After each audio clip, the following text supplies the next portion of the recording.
नमस्कार, hornbill TV में आपका स्वागत है और मैं आपके साथ प्रिया बिस्ट। बुलेटिन की शुरुआत करते हैं। कुछ घंटों के लिए उत्तराखंड के दौरे पर आए पीएम मोदी ने न सिर्फ वरीय अधिकारियों के साथ बैठक की, बल्कि आपदा पीड़ितों से बातचीत की और तत्काल 1200 करोड़ रुपए की मदद की घोषणा की। साथ ही मृतकों के परिजनों को 2 लाख रुपए और घायलों को 50,000 रुपए देने की बात कही है। साथ ही उन्होंने आश्वस्त किया है कि केंद्र टीम की रिपोर्ट आने के बाद और भी सहायता राशि प्रदान की जाएगी।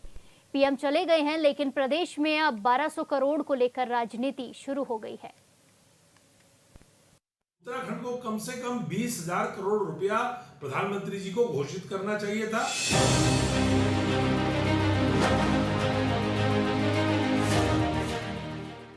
गुरुवार को उत्तराखंड दौरे पर आए पीएम मोदी ने तत्काल 1200 करोड़ रुपए की घोषणा की। इसके साथ ही मृतकों के परिजनों को 2 लाख रुपए और घायलों को 50,000 रुपए की घोषणा की। साथ ही अनाथ हुए बच्चों को पीएम केयर्स फॉर चिल्ड्रन से व्यापक सहायता देने की बात कही है। पीएम आवास योजना के तहत क्षतिग्रस्त घरों के पुनर्निर्माण पर जोर दिया। सड़कों, स्कूलों और ढांचागत पुनर्निर्माण के लिए केंद्र का पूर्ण सहयोग की बात कही है। इतना ही नहीं, उन्होंने राज्य सरकार को आश्वस्त किया है कि केंद्र टीम की रिपोर्ट आने के बाद और भी सहायता राशि दी जाएगी, जिस पर विपक्ष ने सवाल उठाए हैं। विपक्ष का कहना है कि प्रदेश में बड़ी आपदा आई है, लिहाजा उन्हें 20,000 करोड़ रुपए की घोषणा करनी चाहिए थी। पूरे उत्तराखंड को उम्मीद थी, इतनी भयंकर आपदा पूरे पहाड़ में आई है। उत्तरकाशी के धराली, हरसिल से लेकर के यमुनोत्री से लेकर के गंगोत्री से लेकर के चमोली जनपद में थराली, देवाल, पूरा बद्रीनाथ का राष्ट्रीय राजमार्ग, हमारे रुद्रप्रयाग जनपद में, हमारे पौड़ी जनपद में, हमारे टिहरी जनपद में, हमारे पिथौरागढ़ के धारचूला में और कुमाऊं मंडल के अलग अलग हिस्सों में जो आपदा आई, उसकी जो इंटेंसिटी थी, उसकी जो व्यापकता थी, 2013 की आपदा की तरह ही नुकसान पूरे उत्तराखंड में हुआ। लोगों को उम्मीद थी प्रधानमंत्री जी आ रहे हैं, कोई बड़ा आर्थिक पैकेज राहत के लिए, मुआवजे के लिए, पुनर्निर्माण के लिए, पुनर्वास के लिए प्रधानमंत्री जी घोषित करेंगे। लेकिन 1200 करोड़ रुपया ये उत्तराखंड के साथ मजाक है। उत्तराखंड को कम से कम 20,000 करोड़ रुपया प्रधानमंत्री जी को घोषित करना चाहिए था। लेकिन दुर्भाग्य है, उत्तराखंड के प्रति इतने लगाव की वो बात करते हैं। केदारनाथ जी, जब भी चुनाव होता है तो केदारनाथ जी आ जाते हैं, बद्रीनाथ जी आ जाते हैं, गंगा से वो अपना रिश्ता बताते हैं, उत्तराखंड से वो अपना प्रेम और लगाव बताते हैं। लेकिन पैकेज के नाम पर केवल 1200 करोड़ रुपया ये उत्तराखंड के लोगों के घाव में नमक छिड़कने जैसा है। हम इसकी निंदा करते हैं। देहरादून कांग्रेस कार्यालय में पार्टी के वरिष्ठ नेताओं ने प्रेस कॉन्फ्रेंस कर कई सवाल उठाए। कांग्रेस के वरिष्ठ नेता हरीश रावत, प्रीतम सिंह ने कहा कि 1200 करोड़ की घोषणा राज्य के लिए ऊंट के मुंह में जीरा जैसा है। कांग्रेस नेताओं ने 2013 आपदा का जिक्र करते हुए कहा कि कांग्रेस सरकार ने 2013 की आपदा पर काबू पाया था। हरीश रावत ने कहा कि प्रधानमंत्री से आपदा राहत को लेकर बड़ी उम्मीद थी। हम पीएम से जलवायु परिवर्तन, मध्य हिमालयी क्षेत्रों के लिए राष्ट्रीय रणनीति की उम्मीद कर रहे थे। हिमालयी क्षेत्रों की आजीविका के क्रम में बुरा असर पड़ रहा है। जलवायु परिवर्तन के लिए 8 मिशन लॉन्च हुए थे, जिनमें से एक मध्य हिमालयी क्षेत्र के लिए भी था। हरीश रावत ने केंद्र सरकार से एक राष्ट्रीय रणनीति बनाने की मांग की है। हमने देवी आपदा की मानकों में व्यापक स्तर पर जो है परिवर्तन किया था, जिससे जो आपदा प्रभावित लोग थे उनका रिहेबिलिटेशन हो सका और हम 2013 की आपदा को जो है काबू पाने में कामयाब हुए। देश के प्रधानमंत्री जी उत्तराखंड राज्य में जो देवी आपदा आई थी, उस देवी आपदा को देखने आए थे और हम समझते थे उस पर जो है देश के प्रधानमंत्री जी द्वारा जो पैकेज दिया गया है, मैं समझता हूँ कि वो नाकाफी है। इधर कांग्रेस नेता के आरोपों पर बीजेपी के प्रदेश मीडिया प्रभारी मनवीर सिंह चौहान ने पलटवार किया। मनवीर सिंह चौहान ने कहा कि कांग्रेस पार्टी को सिर्फ और सिर्फ अपनी राजनीतिक रोटियां सेकने की आदत है। आपदा जैसी गंभीर स्थिति को भी वो अवसर के रूप में तलाशते हैं। जहां उन्हें आपदा प्रभावित जनता के साथ खड़ा होना चाहिए था, वहां वो केवल बयानबाजी तक सीमित रहे। उन्होंने आरोप लगाया है कि कांग्रेस ना तो कोई ठोस सुझाव सरकार को देती है और ना ही पीड़ितों की मदद को आगे आती है, बल्कि प्रदेश की छवि को नुकसान पहुंचाने की कोशिश करती है। कांग्रेस पार्टी को सिर्फ और सिर्फ अपनी राजनीतिक रोटियां सेकनी हैं, वो आपदा को भी अवसर के रूप में तलाशते हैं। जहां उनको आपदा को लेकर के सरकार को अपने सुझाव देने चाहिए, आम जनता के साथ जो आपदा से पीड़ित है उनके साथ खड़ा होना चाहिए था, लेकिन उसके उलट वो केवल बयानबाजी तक सीमित रह गए हैं और प्रदेश की केवल छवि को खराब करने का प्रयास करते हैं और केवल राजनीतिक रोटियां अपनी बयानबाजी करके सेक रहे हैं। इसमें कोई शक नहीं है कि आपदा की वजह से कई जिलों में भारी नुकसान हुआ है, लेकिन आपदा में राजनीति कितनी सही है, ये मौजूदा वक्त का बड़ा सवाल है। Bureau report, hornbill TV.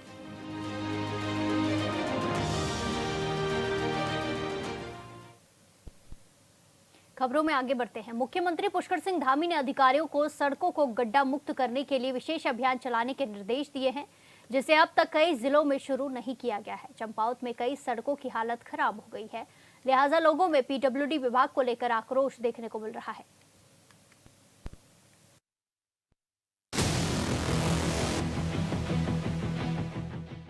Champawat में बाराकोट ब्लॉक के चोमेल माऊ सड़क में जीआईसी चौराहे के पास बने गड्ढे दुर्घटना को दावत देते नजर आ रहे हैं।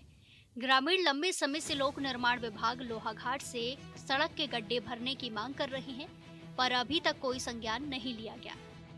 चामी के पूर्व ग्राम प्रधान प्रकाश मेहर ने बताया कि सड़क के चोमेल जीआईसी के पास चौराहे में लंबे समय से जानलेवा गड्ढे बने हुए हैं। कई दोपहिया वाहन चालक गिरकर चोटिल हो चुके हैं। महोदय, एक हमारी सड़क है ये चौमेल टू मऊ।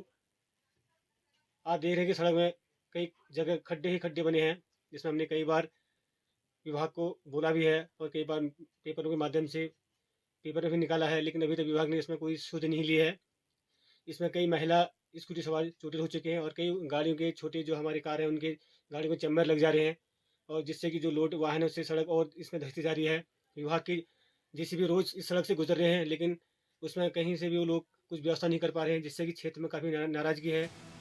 पूर्व प्रधान प्रकाश मेहर ने बताया कि यहां से सड़क रेगड़ू, बलसो चाचड़ी, सूतड़ा, चामी खेती, लिदू और चोमेल बाजार को जाती है। सड़क में बड़े बड़े गड्ढे होने से छोटी गाड़ियों के चैम्बरों को नुकसान हो रहा है और दोपहिया वाहन चालक चोटिल हो रहे हैं। हर वक्त दुर्घटनाओं का खतरा बना हुआ है। आगे भी सड़क पूरी तरह बदहाल है। स्थानीय महिला भी इसे लेकर चिंतित है। हो सकता है कोई बड़ी दुर्घटना को ये सड़क दाव दे सकती है। विभाग को इस मामले को संज्ञान में लेना चाहिए, जिससे कि अभी तक फिलहाल सड़क में कुछ पेच वर्क का कार्य किया जाए, जो कि सड़क का समतलीकरण हो सके और जल्दी सड़क में कोई डामरीकरण हो। काफ़ी लंबी सड़क है ये चौराहे के है, जीआईसी चौक के पास का मैटर है। ये चौमेल जीआईसी चौक के पास का मैटर है। यहाँ से रेगड़ू, वलसू, चांचड़ी, मऊ, बरियोड़ी, चमरौली, लीदू, दिहाड़ी तक की सड़क जोड़ते हैं और पर डे इसमें सैकड़ों वाहन आवागमन करते हैं। स्थानीय लोगों का कहना है कि लोक निर्माण विभाग से कई बार कहने के बावजूद इन जानलेवा गड्ढों को नहीं भरा जा रहा है। अगर इस स्थान पर कोई भी दुर्घटना होती है, उसकी जिम्मेदारी लोक निर्माण विभाग की होगी।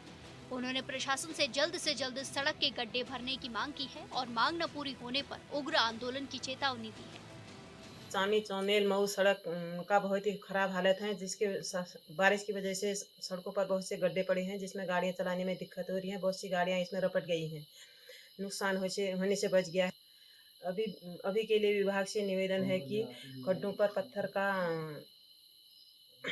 का पेच वर्क किया जाए, जिससे वाहन चलाने में थोड़ा आसानी हो और कोई बड़ी दुर्घटना होने से बच सके। इधर लोक निर्माण विभाग के अधिशासी अभियंता हितेश कांडपाल ने कहा कि जल्द इस स्थान में सड़क के गड्ढों को भरा जाएगा, लेकिन कब ये कोई नहीं बताता है। राज्य के मुखिया आदेश पर आदेश दिए जा रहे हैं और अधिकारी ग्रामीणों को सिर्फ आश्वासन दे रहे हैं। Bureau report, hornbill TV.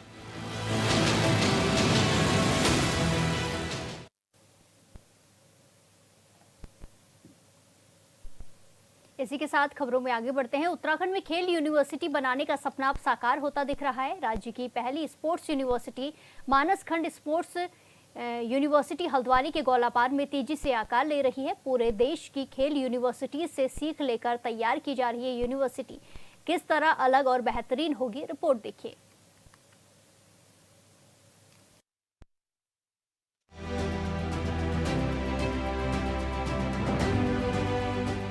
Uttarakhand राज्य गठन के 25 साल बाद प्रदेश को अपनी पहली खेल यूनिवर्सिटी मिली है। हल्द्वानी गोलापार में इस यूनिवर्सिटी के निर्माण का काम युद्ध स्तर पर चल रहा है।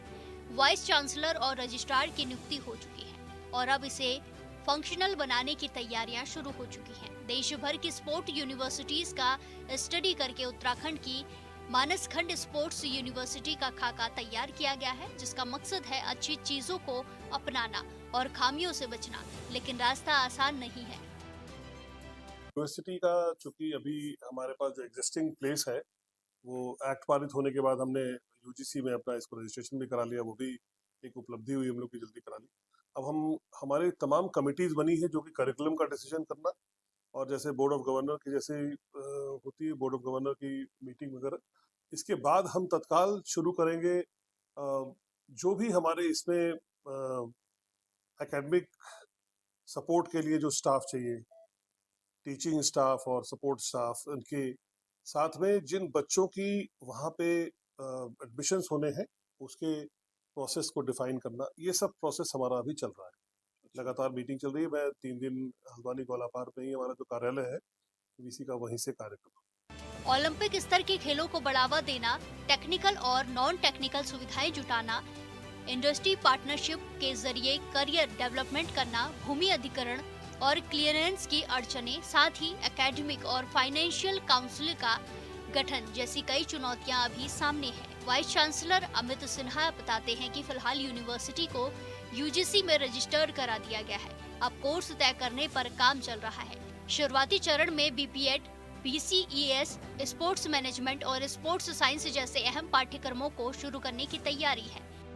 कि मेरा कहना है कि अभी हमारे तमाम जो भी कोर्स होते हैं, बीपीएड का है, चाहे बीपीईएस है, चाहे बिजनेस स्पोर्ट्स मैनेजमेंट का हुआ, चाहे स्पोर्ट्स साइंस हुआ, इसमें हम लोग इसी पे विचार कर रहे हैं कि कौन सा विषय ज्यादा अच्छा रहेगा, जिससे कि क्योंकि उत्तराखंड का अगर देखिए तो अभी राष्ट्रीय खेलों के बाद एक खेल का जो फीवर होता है वो बढ़ा है, खेल के प्रति जागरूकता बढ़ी है। और हम लोग पिछले कुछ दिनों में देखे हैं जिस तरह से हमारे नेशनल लेवल के इतने सारे गेम्स ऑर्गेनाइज हुए हैं, 2 एशियन चैंपियनशिप ऑर्गेनाइज हुई है, तो इससे ऐसा प्रतीत था कि यहाँ पे भी खेलों को लेके काफी उत्सुकता है। तो इसलिए मुझे पूरी उम्मीद है कि जब भी हमारा कोर्स शुरू होता है उत्तराखंड में आने के लिए काफी इस पे भीड़ रहेगी, काफी लोग आएंगे।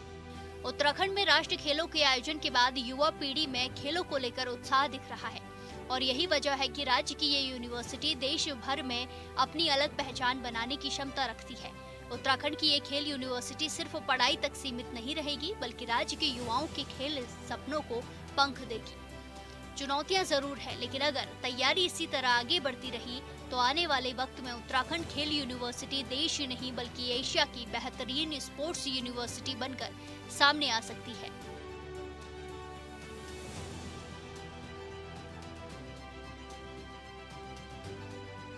Bureau report, hornbill TV. Uttarakhand में लगातार हो रही बारिश की वजह से मौजूदा वक्त में 3 राष्ट्रीय राजमार्ग समेत 177 सड़कें बाधित हैं, जिसकी वजह से लोगों को परेशानी हो रही है।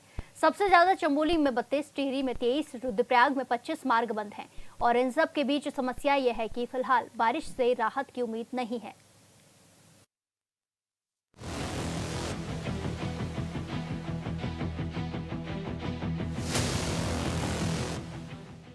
उत्तराखंड समेत पूरे उत्तर भारत में मानसून की बारिश अपना कहर बरपा रही है। अगस्त महीने में सामान्य से कई ज्यादा बारिश दर्ज की गई, जिससे राज्य के कई जिलों में सड़कें टूटी, पुल बह गए और लोगों की रोजमर्रा की जिंदगी अस्त और व्यस्त हो गई।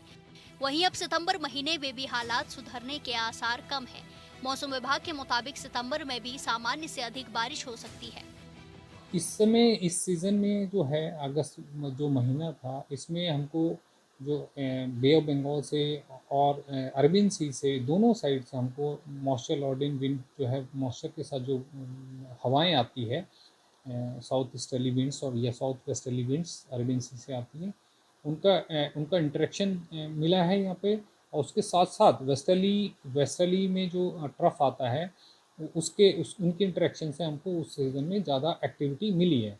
तो ये वेस्टर्ली में ट्रफ हमको फ्रीक्वेंट क्योंकि थोड़ा ज़्यादा मिला है, तो उसकी वजह से इंटरेक्शन भी ज़्यादा हुई है, उसकी वजह से ये ज़्यादा एक्टिविटी ऐसा अभी तक हमको जो एनालिसिस में लगा है वो ऐसा है। मौसम निदेशक CS तोमर ने बताया कि इस महीने में भी सामान्य से अधिक बरसात होने की संभावना है। इसका मतलब यह है कि उत्तराखंड वासियों को अभी बारिश से राहत नहीं मिलेगी। राज्य के पर्वतीय इलाकों में भूस्खलन और नदियों के उफान ने जनजीवन पर असर डाला है। कई जगहों पर गांवों का संपर्क टूट गया है, तो कहीं मैदानी जिलों में जलभराव से दिक्कतें बनी हुई हैं। कृषि पर भी इसका सीधा असर पड़ रहा है।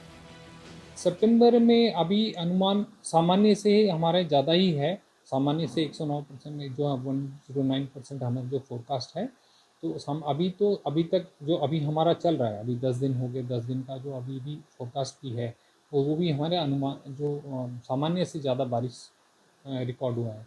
तो ऐसा लग रहा है कि इस सीज़न में भी अभी इस मंथ में भी सितंबर में भी थोड़ा हमको ज़्यादा बारिश मिलेगा। भले और इसका आशंका वेस्टर्लीज में ट्रफ आए कितना रहेगा वो अभी थोड़ा सा अनुमान लगाना मुश्किल होगा। अगले 5 दिन में तो है। हटा रहे हैं, दूसरी लगी हुई है, लेकिन रास्ता बंद है। नैनीताल से हल्द्वानी जाने वाले, साथ ही जूलीकोट से हल्द्वानी जाने वाले कृपया भवाली के रास्ते जाएं। जाम बहुत ज़्यादा है, इसमें आगे आप फंसेंगे। मौसम विभाग की चेतावनी के बाद फिलहाल प्रशासन ने अलर्ट जारी कर दिया है और लोगों से सावधानी बरतने की अपील की जा रही है। लेकिन ये साफ है कि सितंबर का महीना भी बारिश की मार झेलते हुए ही गुजरने वाला है, जिसका सबसे ज्यादा असर पहाड़ी जिलों में पड़ने वाला है। पहले ही राज्य में सैकड़ों से ज्यादा ग्रामीण सड़क बंद हैं, जिसे खोलने में विभाग लगा हुआ है और ऊपर से मौसम विभाग ने बारिश की चेतावनी जारी की है। Bureau report, hornbill TV. इसी के साथ खबरों में आगे बढ़ते हैं। चंपावत जिले में हो रही मूसलाधार बारिश से टनकपुर पिथौरागढ़ राष्ट्रीय राजमार्ग 4 दिन खुलने के बाद एक बार फिर से राष्ट्रीय राजमार्ग बंद हो गया है। मलबा आने की वजह से ये राष्ट्रीय राजमार्ग बंद हुआ है। स्वाला और टिफिन टॉप के पास में मलबा आने की वजह से ये पूरी घटना हुई है। लगातार मूसलाधार बारिश और मलबा आने से राष्ट्रीय राजमार्ग खोलने में काफी दिक्कतों का सामना करना पड़ रहा है। स्वाला में बंद सड़क को 12 दिन के बाद NH के द्वारा कड़ी मशक्कत के बाद खोला गया, लेकिन 4 दिन ही बाद रास्ता फिर से बंद हो गया है, जिस कारण राष्ट्रीय राजमार्ग में यातायात पूरी तरीके से एक बार फिर से ठप हो गया है। लगातार ऑल वेदर सड़क के बंद होने से क्षेत्र की जनता को काफी परेशानी हो रही है, जिससे उनमें नाराजगी भी देखने को मिल रही है। 14वें दिन राष्ट्रीय राजमार्ग में रोडवेज बसों का संचालन शुरू हुआ था, जो आज फिर से बंद हो गया है। ऑल वेदर रोड को खोलने के प्रयास लगातार जारी हैं।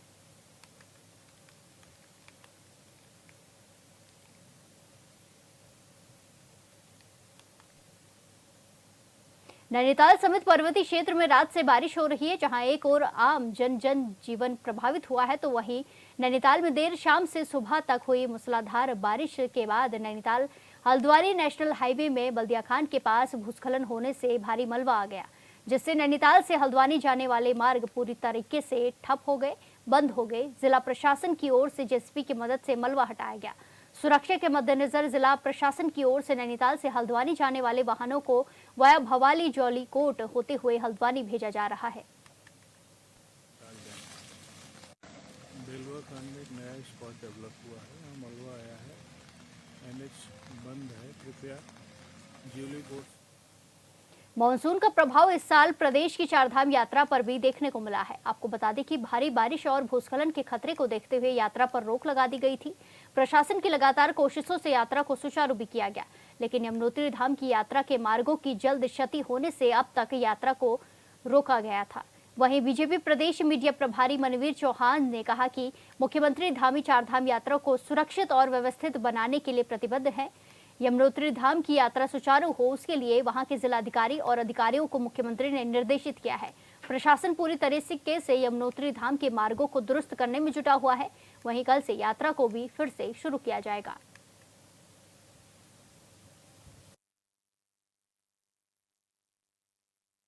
देखिए, आदरणीय मुख्यमंत्री पुष्कर सिंह धामी जी की चार धाम यात्रा को सुचारू, सुव्यवस्थित और सुरक्षित यात्रा कराने के लिए प्रतिबद्ध हैं और उनके द्वारा यमुनोत्री में जिस तरह से जो रोड खराब वहां पर हो रखी है, उसको लेकर के अधिकारियों को निर्देश दिए गए हैं कि तत्काल प्रभाव से वहां पर रास्ते को खोला जाए। और इसको लेकर के आदरणीय मुख्यमंत्री से मैंने भी और एक प्रतिनिधिमंडल के साथ मुलाकात की थी और उनके द्वारा तत्काल प्रभाव से जिलाधिकारी और गढ़वाल कमिश्नर को निर्देशित किया गया कि तत्काल प्रभाव से यात्रा को वहां सुचारू किया जाए।